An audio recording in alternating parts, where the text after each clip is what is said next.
guys that you would say had a good spring, if you can categorize them. You mentioned Kincaid there. Is there anybody else that jumps out that you would say, yes, like when we get to training camp and we have sit-downs, that we'll be referencing, well, this guy had a good spring too?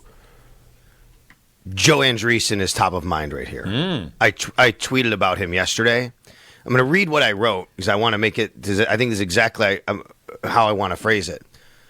Joe Andreesen has gone from a cool, fun story to a guy who can play in the league to what I believe to be a player who can really help the Bills this year as a primary, reliable backup middle linebacker and main special teamer.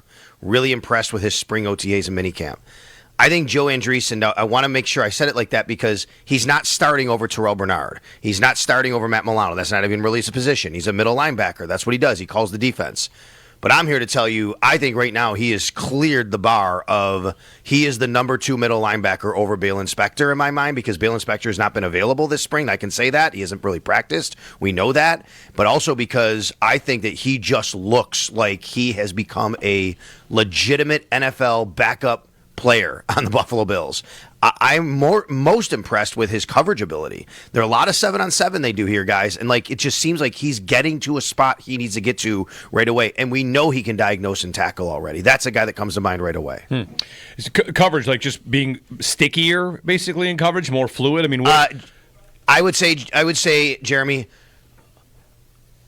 understanding where to get to and getting there very quickly. Yeah. You know what I mean? Like when he diagnoses very, very fast. You know, that's the whole thing with Milano and Williams. We've talked about this with Dorian Williams and Matt Milano. Dorian Williams really plays fast, but sometimes he just takes him a little extra bit to see where he needs to be, right?